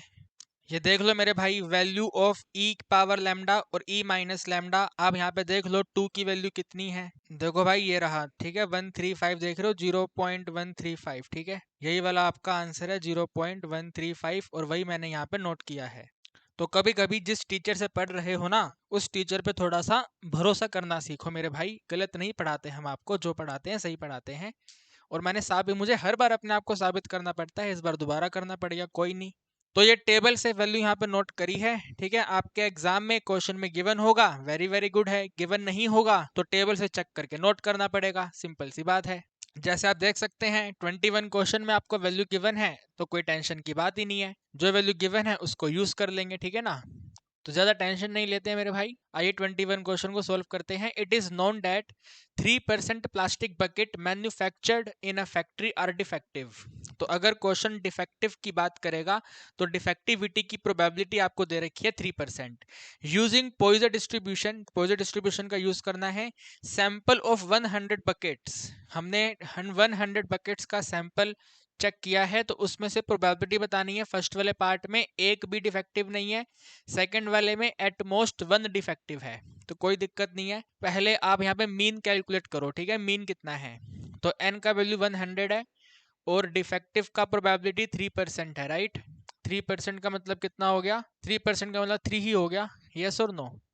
भाई 3% का मतलब कितना हो गया? अबे यार ये थोड़ी 3 हो गया, क्या करवा रहे हो यार, ये वाला वैल्यू थोड़ी 3 हो गया, ये तो 3% 0.03 हो गया। ठीक है, ये 0.03 हो गया। फिर इसके बाद मीन कैलकुलेट करेंगे, तो मीन का वैल्यू m होता है, m का वैल्यू n इंटू पी होगा। तो n का वैल्यू 100 है, p का वैल्यू 0.03 है, तो यहाँ पे आंसर 3 हो गया। फॉर्मूला नोट कर देते हैं, probability at x equal to में आर, आंसर बनेगा e की पावर माइनस m के साथ m की पावर r, डिनोमिनेटर में फैक्टोरियल r। m का वैल्यू भी पुट करेंगे, तो e की पावर माइनस 3 के साथ में 3 की पावर r, और इसके डिनोमिनेटर में फैक्टोरियल ऑफ r। ठीक है, ये हमने यहाँ पे नोट कर दिया, और क्वेश्चन में दिया हुआ है कि e माइनस 3 जो है 0.049 है, तो यहाँ पे नोट कर दो उसको भी। 0.049 के साथ में है 3 की पावर r, और इसके डिनोमिनेटर में है फैक्टोरियल r। ठीक है, अब इसके बाद हम हमारा फर्स्ट पार्ट स्टार्ट करेंगे। तो फर्स्ट में आपको कहते हैं zero defective, right, zero defective. तो जीरो डिफेक्टिव का मतलब हमें जीरो सब्सिट्यूट करना है, x equal to zero, x equal to zero, यहाँ पे जीरो पुट करेंगे, तो 0.049 के साथ में 3 की पावर जीरो के डिनोमिनेटर में फैक्टोरियल जीरो, तो आंसर आएगा 0.049। ठीक है भाई, कितना आंसर आएगा? 0.049। सेकंड में कहते हैं at most one defective. At most का मतलब होता है मैक्सिमम, तो मैक्सिमम का मतलब आइदर आपके x का वैल्यू 1 हो, ठीक है, आइदर x का वैल्यू 1 हो या फिर 1 से छोटा हो। ठीक है, 1 इज मैक्सिमम है, आइदर 1 या 1 से कम, आइदर 1 या 1 से कम, एटलीस्ट होता 1 या 1 से ज्यादा, एट मोस्ट है 1 या 1 से कम। ठीक है, तो स्मॉलर देन इक्वल टू 1 का आंसर बताना है। स्मॉलर देन इक्वल टू 1 में एक तो आप 0 को इंक्लूड करेंगे और एक आप 1 को इंक्लूड करेंगे। भाई 1 से छोटा 0 होगा और 1 होगा, इन दो की वैल्यू आपको कैलकुलेट करनी है। तो यहाँ पे आप लिखेंगे भाई 0 का आंसर तो यही है, तो 0.049 आ गया। ठीक है, 1 का कैलकुलेट कर लो, यहाँ पे 1 पुट करना है आपको, तो 0.049 को मल्टीप्लाई करेंगे 3 पावर 1 से, और डिवाइड कर देंगे फैक्टोरियल 1 से, यानी कि 0.049 में एडिंग करेंगे, फैक्टोरियल 1 1 होता है, 3 से मल्टीप्लाई करना है, तो 49 को 3 से करेंगे, 3 9 विल बी 27, 3 4 12 और 2 14 हो गए। ठीक है, 3 डिजिट के बाद पॉइंट है, तो 0.147, इसमें 49 ऐड करना है, 9 और 7 6 कैरी 1, 44819, यहाँ पे 1, यहाँ पे पॉइंट, तो आंसर आ गया 0.196। ठीक है भाई, सेकंड का आंसर कितना आ गया? 0.196। आपको अपने एग्जाम में भी बिल्कुल इसी तरीके से क्वेश्चन को सॉल्व करना है। फिर क्वेश्चन नंबर 22 में कहते हैं there are 50 telephone lines in an exchange, यानी कि किसी एक एरिया में 50 टेलीफोन लाइनें हैं। The probability that any one of them will busy 0.1, तो प्रोबेबिलिटी दिया हुआ है और टोटल नंबर ऑफ टेलीफोन दिया हुआ है। The probability that all the lines are busy, जितने भी टेलीफोन्स हैं सब के सब बिजी हैं, इसका प्रोबेबिलिटी बताओ। तो आप यहाँ पे लिखेंगे क्वेश्चन 22 में, ठीक है भाई, क्वेश्चन 22 में n का वैल्यू जो है 50 है, टोटल 50 टेलीफोन है। सक्सेस का प्रोबेबिलिटी यानी कि बिजी होने का प्रोबेबिलिटी 0.1 दिया हुआ है। अगर हम मीन कैलकुलेट करेंगे तो n इंटू पी होगा, 50 को मल्टीप्लाई करेंगे 0.1 से तो कुल मिलाकर 5 होगा।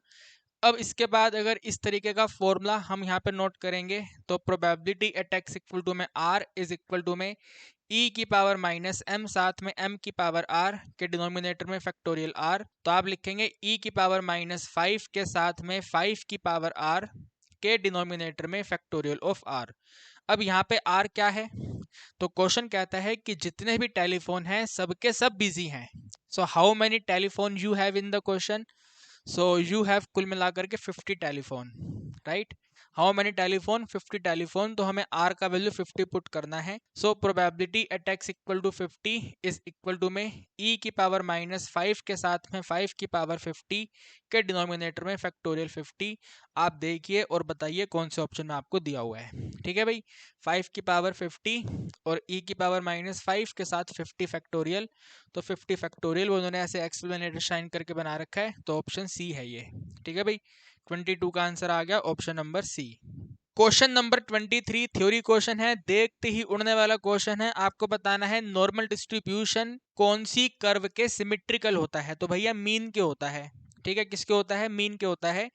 जहाँ पे कैपिटल एक्स का वैल्यू मीन के बराबर होता है, म्यू के बराबर होता है, वहाँ पे नॉर्मल डिस्ट्रीब्यूशन सिमेट्रिक होता है। तो इसका आंसर है ऑप्शन नंबर ए, ठीक है, मीन मीन वैल्यूज का क्वेश्चन का आंसर बनेगा। इसके बाद में 24 नंबर क्वेश्चन, माइनस इन्फिनिटी से लेकर के इन्फिनिटी, राइट, माइनस इन्फिनिटी से प्लस इन्फिनिटी का टोटल एरिया कितना होता है? तो भैया टोटल एरिया 1 होता है, ठीक है, कितना होता है? 1 होता है। यार देखो ना, ये इस तरीके का डायग्राम होता है। भैया आपको मालूम है नहीं मालूम है, ऐसे करके डायग्राम होता है। तो माइनस इन्फिनिटी से प्लस इन्फिनिटी, ये पूरा एरिया कवर हो गया, तो पूरा एरिया यानी कि टोटल प्रोबेबिलिटी, तो टोटल प्रोबेबिलिटी 1 होती है। तो क्वेश्चन का आंसर बनेगा ऑप्शन नंबर डी 1, ठीक है भाई। इसके बाद में 25 नंबर क्वेश्चन में आपको बताना है नॉर्मल डिस्ट्रीब्यूशन के सिमेट्रिकल वैल्यू पर मीन और एचडी कितना होता है। तो आपको ध्यान रखना है भैया, जो मीन वैल्यू है वो 0 होता है और एचडी वैल्यू जो है 1 होता है, ठीक है।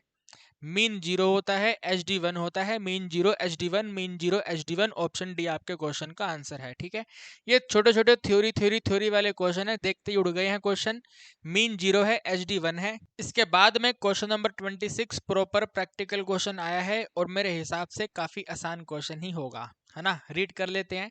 It is known that from the past experience that number of telephone call made daily in certain community between 3 p.m. to 4 p.m. has a mean 352 and standard deviation 31। यानी कि जो भी डेटा दिया हुआ है टेलीफोन कॉल्स का data है, telephone calls के डेटा का जो मीन वैल्यू है 3 से 4 बजे का वो 352 है और एच डी वैल्यू 31 है। तो आप यहाँ पे नोट कर लो, आपको म्यू वैल्यू दिया हुआ है 352 है और एच डी वैल्यू दिया हुआ है, सिग्मा दिया हुआ है, कुल मिलाकर के 31 है, ठीक है भाई, कितना है? 31 है।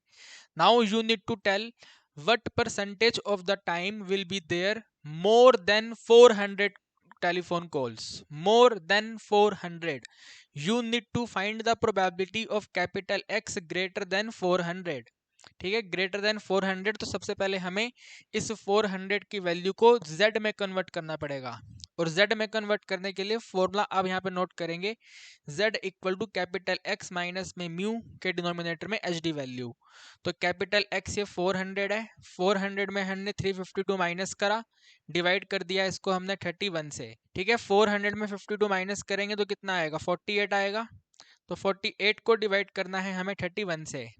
अब यहाँ पर इसको डिवाइड करने में तो बैठ जाना, 48 31 1 पे डिवाइड होगा, 2 पे डिवाइड होगा। अरे no no no, you don't need to divide, value question में गिवन है, लिखा है ना प्रोबेबिलिटी ब्रैकेट 0 से लेकर के 1.5, तो 1.5 इसको डिवाइड करने पर ही आया होगा, ठीक है। कई बार हमें अपना दिमाग नहीं लगाना है, क्वेश्चन में दिया हुआ है उसको नोट कर लेंगे, 1.5 है।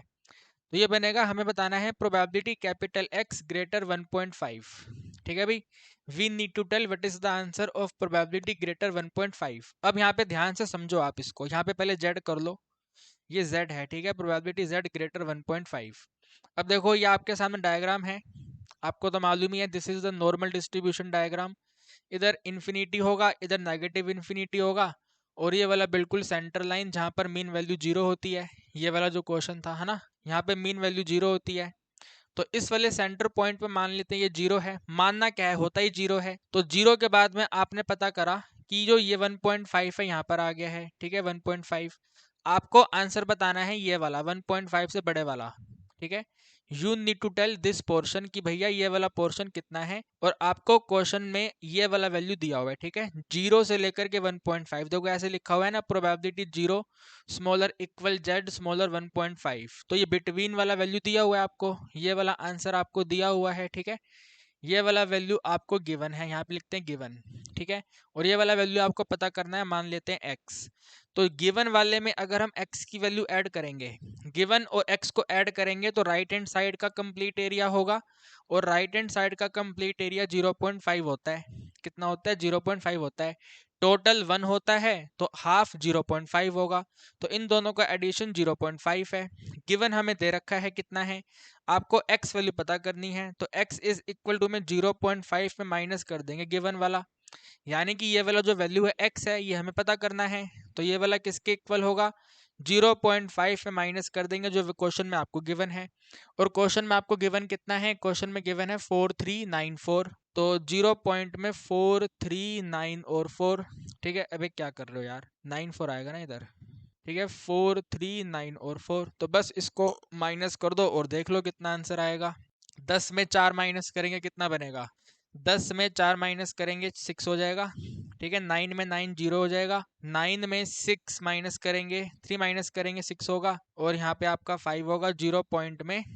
ठीक है, नहीं 5 में से माइनस करा ना, तो 0 पॉइंट में 0 0 पॉइंट में 0606 बना। आपको क्वेश्चन में परसेंटेज वैल्यू दे रखी है, तो डेसिमल यहाँ से यहाँ पे आ जाएगा, तो 6.06% हमारे क्वेश्चन का आंसर है। ठीक है, कितना है भैया आंसर, 0.06, 0.06 ऑप्शन नंबर डी में दिया हुआ है, तो ऑप्शन नंबर डी हमारा आंसर है। उम्मीद करता हूँ कि आपको ये वाली कहानी समझ आई होगी। एक पोर्शन गिवन है, दूसरा पोर्शन पता करना है, दोनों को कंबाइन करेंगे 0.5 होगा, तो टोटल 0.5 में से जो गिवन है माइनस कर दो, रिक्वायर्ड हमारा आंसर आ गया 6.6%, यानी ऑप्शन नंबर डी। इसके बाद में क्वेश्चन नंबर 27 आप देख सकते हैं भैया, जैसे हमने 26 किया है ना, सेम वैसा ही है। ठीक है, तो क्वेश्चन 27 को आराम से तसल्ली से आप रीड करो, तो आपको पता चलेगा नॉर्मल डिस्ट्रीब्यूशन के हिसाब से जो मीन है वो 432 है और एचडी वैल्यू 86 है। तो मैं यहाँ पे नोट कर रहा हूँ सीधा उसको। ठीक है, जो मीन आपको दिया हुआ है और एचडी आपको दिया हुआ है, तो क्वेश्चन कहता है जो मीन है 432 है, एचडी वैल्यू 86 है, तो यहाँ पे 86 आ गया और यहाँ पे 432 आ गया। ठीक है, यहाँ पे जेड का वैल्यू नोट कर दो, कैपिटल एक्स माइनस में म्यू के डिनोमिनेटर में एचडी वैल्यू। तो क्वेश्चन की डिमांड है प्रोबेबिलिटी बताइए किसी पर्टिकुलर डे पर जो डिमांड है वो 518 बल्ब से ज्यादा होती है। ठीक है, 518 से ज्यादा होती है, तो you need to tell probability of capital X greater 518। ठीक है भाई, 518, तो यहाँ पे आप लिखेंगे भैया z इक्वल टू में x वैल्यू 518 माइनस में 432, और इन दोनों को डिवाइड कर देना है 86 से, कट पिट करने पे आंसर बनेगा 1। ठीक है भाई, कितना आंसर बनेगा, 1 बनेगा, यानी कि जो x में 518 है वो z नोटेशन में 1 है। ठीक है भाई, क्या है, z नोटेशन में 1 है। अब आप इसको अगर डायग्राम में समझना चाहते हैं तो छोटा सा यहाँ पे डायग्राम बना लो। ठीक है ना, मैं आपको हमेशा सजेस्ट करता हूँ कि भैया नॉर्मल डिस्ट्रीब्यूशन में डायग्राम बना लिया करो। तो यहाँ पर वाला वैल्यू तो भाई 0 होगा, यहाँ पर इन्फिनिटी है, इधर माइनस इन्फिनिटी है, ये जो 1 है 0 से यहाँ पर आएगा। ठीक है ना, ये वाला वैल्यू 1 है, आपको 1 से ग्रेटर की वैल्यू बतानी है, मोर देन 1 ग्रेटर देन 1, तो आपको ये वाला आंसर बताना है कितना होगा। ठीक है ना, you need to find this answer. भाई डी आंसर क्या है, और आपकी जो टेबल है बुक्स पे जो आपको टेबल गिवन है वो आपको ये वाला आंसर डिटरमाइन करके दे देगी। ठीक है ना, बुक्स जो है वो आपको ये वाला आंसर डिटरमाइन करके दे देगी। तो जैसे हमने यहाँ पे करा भाई, दोनों को ऐड करेंगे 0.5 होगा, तो 0.5 में से ये वाला टेबल में से आपको मिल जाएगा, उसको माइनस कर दो तो रिक्वायर्ड आंसर हमारे पास आ जाएगा। तो total area right hand side का 0.5 है, 0.5 में से माइनस करना है ये 0 से लेके 1 का एरिया, यानी कि प्रोबेबिलिटी ऑफ 0 स्टार्ट होगा, z तक जाएगा और 1 तक जाएगा। ठीक है भाई, 0 से 1 वाला माइनस करना है, तो आप लिखेंगे 0.5 माइनस 0 से लेके 1 का जो एरिया है, बुक चेक करो, अभी के भी बुक चेक करो फटाफट स्पीड से, तो आपको पता चलेगा जो आंसर है वो 3413 है। ठीक है भाई, 3413 है, इन दोनों को माइनस कर दो, आपका आंसर आ गया। तो 4 में 3 माइनस करेंगे भाई, 4 में 3 माइनस करेंगे 1 हो जाएगा। ठीक है ना, 4 में 3 माइनस करा 1 हो गया, 9 में माइनस करा तो 5 हो गया, 9 में 1 माइनस करा तो 8 हो गया, और 10 में 3 माइनस करे तो 7 हो गए, तो 1587 ऑप्शन ए दिया हुआ है, तो क्वेश्चन का आंसर आ गया ऑप्शन नंबर ए। ठीक है भाई, 27 के जो क्वेश्चन का आंसर है वो क्या है, ऑप्शन नंबर ए है 0.1587, जहां पर हमने ये वाला वैल्यू टेबल से देख करके नोट करा। तो मेक श्योर आपको टेबल देखना आता है, अगर नहीं आता है तो हमने जो आपको प्रोबेबिलिटी का वन शॉट करवाया है जा करके देखिए, चीज़ों को सीखिए। ठीक है ना, 100% इस चैप्टर से क्वेश्चन आएगा, 100% आएगा, 100% आएगा, 100% आएगा, 5 नंबर में आएगा। और गलत मत करना, आप लोग टेबल देखनी नहीं आती होगी तो 100% गलत कर दोगे, गलत नहीं करना, सही करना है, क्वेश्चन 5 नंबर में आएगा, प्रोबेबिलिटी का वन शॉट जा करके देख लो।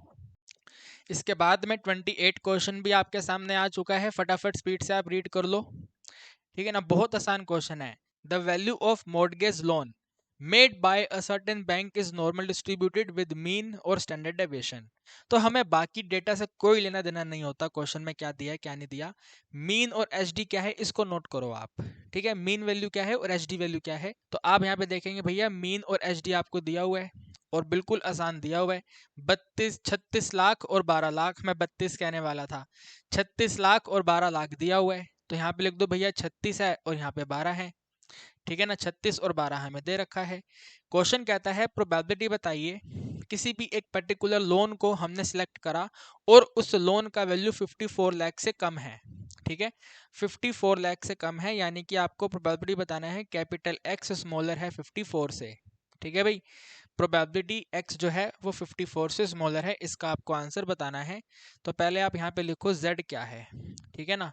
z is equal to capital X minus में मीन के डिनोमिनेटर में एच डी है, तो कैपिटल एक्स 54 है, माइनस करना है 36, डिवाइड करना है 12 से, तो 54 में माइनस करेंगे 14 में माइनस करेंगे 6 तो 8 हो जाएगा, और 4 में माइनस करेंगे 1 होगा, तो 18 अपॉन में 12 है।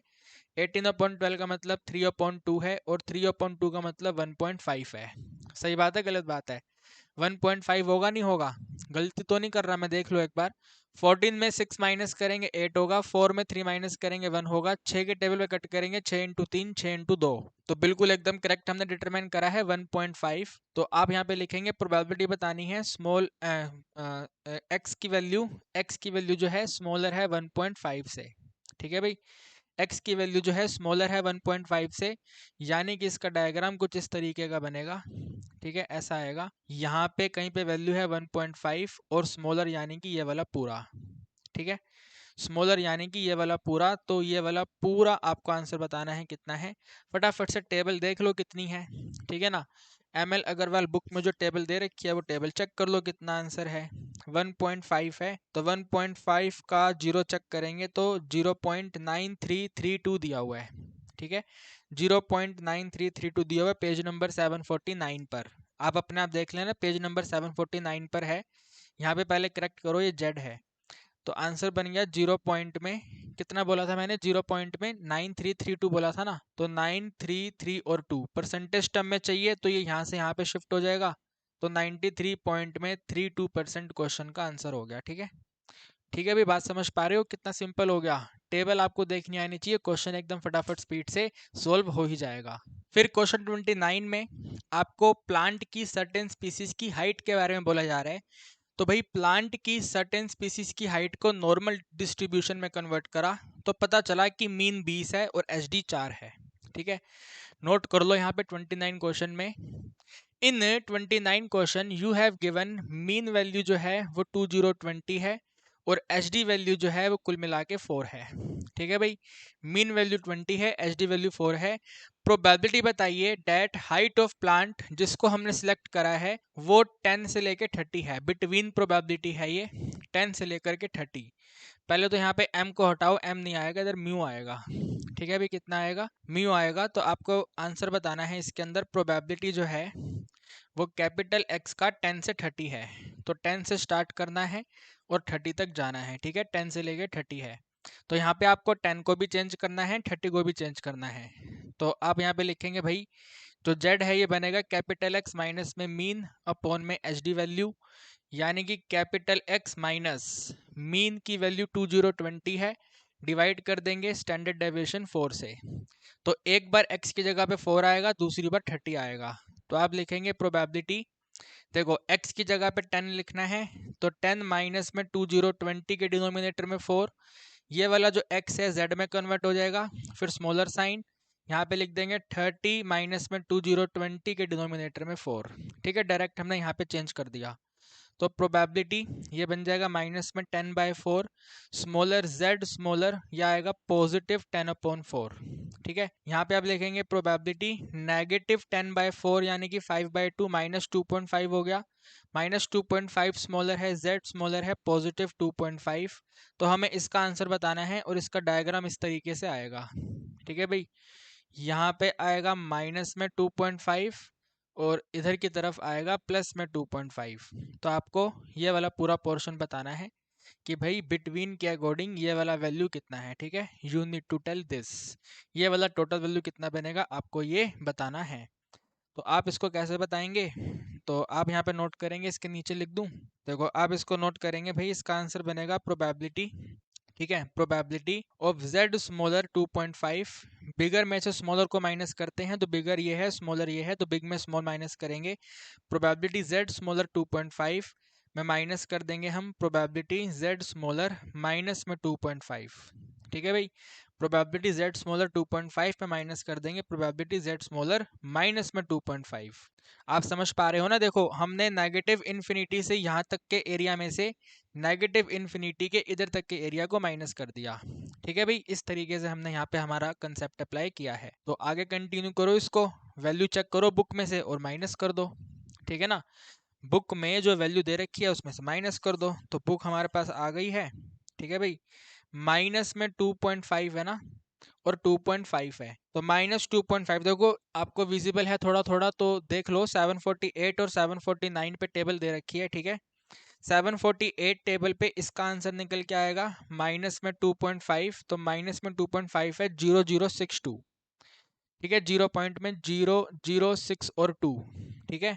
और 2.5 वाली जो वैल्यू है वो 749 पे है, वो है 9938, ठीक है भाई। कितना है 993 और 8, तो 0 पॉइंट पे 9938 में से इसको माइनस करना है। 8 में से 2 माइनस करेंगे 6 हो जाएगा। 13 में 6 माइनस करेंगे 7 होगा, ठीक है। 13 में 6 माइनस करे 7 हो गया। 9 की जगह पे यहाँ पे अब 8 आएगा, 9 में 0 माइनस करा 9 आ गया, और यहाँ पे ये आ गया। तो ये हमारा आंसर आ गया, ठीक है, 0 पॉइंट में 9876, ठीक है। देखो ऑप्शन सी दिया हुआ 0 पॉइंट में 9876, that will be our correct answer, ठीक है भाई। ओके, तो 29 क्वेश्चन भी हमारा फिनिश हो गया है। ऑप्शन नंबर सी हमारे इस क्वेश्चन का करेक्ट आंसर आया है। देन क्वेश्चन नंबर 30 जो कि हमारी क्लास का लास्ट क्वेश्चन है, आपकी स्क्रीन पे आ गया है। कहते हैं मैथ्स का एक एप्टीट्यूड टेस्ट है। आप लोगों का भी सीयूईटी में एक क्वांट सेक्शन का टेस्ट होगा, तो that test will be known as aptitude test. तो क्या कहता है एप्टीट्यूड टेस्ट में, स्टूडेंट का स्कोर जो है वो नॉर्मल डिस्ट्रीब्यूटेड है, मीन वैल्यू 45 है, एचडी वैल्यू 5 है। तो आप यहाँ पे नोट करेंगे इन 30 नंबर क्वेश्चन, ठीक है। 30 नंबर क्वेश्चन में जो मीन वैल्यू है वो आपको दे रखी है, और एचडी वैल्यू आपको दे रखी है। स्टूडेंट के मीन स्कोर का जो मीन वैल्यू है 45 है और 5 है, तो यहाँ पे हमने 45 करा, यहाँ पे हमने 5 करा। क्वेश्चन की डिमांड है परसेंटेज टर्म में आंसर दो, और परसेंटेज टर्म में ये बताओ स्टूडेंट का स्कोर मीन स्कोर से ज्यादा है। मीन स्कोर यानी कि ये 45 है, तो 45 से ग्रेटर वैल्यू का आपको आंसर बताना है। तो पहले यहाँ पे आप फॉर्मूला लिख लो भैया, z का जो आंसर है वो कैपिटल X माइनस में म्यू के डिनोमिनेटर में स्टैंडर्ड डेविएशन है, ठीक है। इनकी वैल्यू पुट कर दो, तो z इक्वल टू में कैपिटल X माइनस में 45 के डिनोमिनेटर में 5 है, ठीक है। अब आपको यहाँ पे फर्स्ट वाले पार्ट में करना है probability capital X mean score से ज्यादा है, तो मीन स्कोर 45 है, तो कैपिटल X ग्रेटर 45 है, ठीक है। अगर आप इस वैल्यू को चेंज करोगे तो 45 को यहाँ 45 सब्स्टिट्यूट करोगे, तो प्रोबेबिलिटी कैपिटल X की जगह पे 45, बाकी सब सेम, माइनस में 45 डिवाइड बाय 45, तो आपका आंसर बन गया है प्रोबेबिलिटी। पहले तो यहाँ पे यार मैंने z नहीं लगाया, यहाँ पे लिख देता हूँ z वैल्यू ग्रेटर देन 0, ठीक है। z value greater than 0। अगर इसका डायग्राम बनाओगे तो इसका डायग्राम हम यहाँ बना दें ऐसे कि छोटा सा। देखो भाई ये आपका डायग्राम है, यहाँ पे ये वैल्यू 0 है, तो 0 से बड़ा, 0 से बड़ा यानी कि ये वाला पूरा एरिया, ठीक है। 0 से बड़ा ये वाला पूरा एरिया यानी कि कंप्लीट राइट हैंड साइड का एरिया, तो कंप्लीट राइट हैंड साइड का एरिया 0.5 होता है। 0.5 यानी कि 50%, ठीक है। अभी 0.5 बोले तो 50%, तो पहले वाले क्वेश्चन का आंसर आ गया 50%। इसके बाद में सेकंड वाले को देखें अगर, ठीक है, इसका सेकंड पार्ट भी है, तो सेकंड वाले को देखें। तो परसेंटेज बतानी है 30 से 50 नंबर आए हैं जिन स्टूडेंट्स के, 30 से 50 यानी कि ऐसे लिखेंगे भैया प्रोबेबिलिटी 30, ठीक है, फिर smaller sign capital X smaller sign 50, 30 से 50 इस तरीके से आएगा। 30 50 जैसे मैंने यहाँ पे सब्स्टिट्यूट करा था, सिमिलर वे में यहाँ पे सब्स्टिट्यूट करेंगे, तो यहाँ पे बनेगा भाई प्रोबेबिलिटी, पहले यहाँ पे लिखा मैंने 30, इस वाले यहाँ पे फॉर्मूला सब्स्टिट्यूट करना है 30 माइनस में 45 divide by 5 smaller sign, x value z हो जाएगा स्मॉलर साइन, फिर 50 माइनस में 45 के डिनोमिनेटर में 5, ठीक है भाई, इस तरीके से आएगा। तो फटाफट माइनस करो, 30 और 45 माइनस करो, कितना आएगा 15 आएगा। तो प्रोबेबिलिटी यहाँ आ गया माइनस में 15 डिवाइड बाय 5, स्मॉलर है z स्मॉलर 50 और ये आएगा 5, ठीक है 5 बाय 5, 5 बाय 5 1 होता है, तो प्रोबेबिलिटी माइनस में 3 स्मॉलर z स्मॉलर 1 आ गया। ठीक है भाई, प्रोबेबिलिटी z स्मॉलर -3 और 1, तो -3 और 1 जैसे मैंने यहाँ पे बताया, बिग में से स्मॉल को माइनस करके नोट करेंगे जैसे ये लिखा हुआ है, तो प्रोबेबिलिटी बनेगा z स्मॉलर 1 में माइनस करना है प्रोबेबिलिटी z स्मॉलर -3, ठीक है -1 और -3, बेसिकली 1 का जो टोटल आंसर है उसमें से आपको -3 वाला आंसर माइनस करना है। तो दोबारा से टेबल का यूज करेंगे, हमें टेबल याद थोड़ी है यार, टेबल का यूज करना पड़ेगा। ये जो 1 वाला वैल्यू है ना 1.0 चेक करेंगे, 1.0 749 पेज नंबर पे 8413 आंसर है, ठीक है कितना आंसर है इसका 8413। तो we will write here 0 point में 8 4 1 और 3 इसमें माइनस करेंगे, -3 की वैल्यू -3 दिया हुआ है 0013, पेज नंबर 748 पे 0013, ठीक है भाई 0 पॉइंट में 0 0 1 और 3, तो 13 और 13 हट जाएगा, आंसर बनेगा 0 पॉइंट में 84, और 0.84 का मतलब है परसेंटेज में 84%। ठीक है भाई, कितना आंसर आ गया 84% आ गया। और ये वाला क्वेश्चन सीबीएसई 22-23 के सैंपल पेपर का है, यानी कि 5 नंबर का क्वेश्चन है ये वाला, ठीक है तो ध्यान से देखो 100% आपके एग्जाम में ये क्वेश्चन आना ही आना है, और इसमें कोई ज्यादा बड़ी दिक्कत नहीं है। अगर आपने नोटिस किया है तो इन जैसे क्वेश्चन को करने के लिए ज्यादा कोई बड़ी दिक्कत नहीं है, बस आपको ये टेबल वाली वैल्यू देखनी आनी चाहिए। तो इन टेबल वाली वैल्यू के लिए आइदर एग्जाम में आपको वैल्यू गिवन कर देंगे, और अगर नहीं गिवन करेंगे तो टेबल दे देंगे, तो टेबल से जाके वैल्यू चेक करनी है, माइनस करना है, आंसर आ जाएगा, खेल खत्म हो जाएगा। तो यहाँ पे हमारे लास्ट क्वेश्चन का भी आंसर फिनिश हो चुका है। उम्मीद करता हूँ आपको सभी के सभी क्वेश्चन अच्छे से समझा पाया हूँ। अगर किसी क्वेश्चन में आपको डाउट आया है तो डेफिनेटली यार कमेंट सेक्शन आपका है, डेफिनेटली 100% आप पूछिए, 100% मैं आपके कमेंट के रिप्लाई करूंगा। लेकिन आज के लिए इतना ही, मुलाकात करेंगे अगली वीडियो में, डिस्कस करेंगे यूनिट नंबर 5 के प्रीवियस ईयर क्वेश्चंस।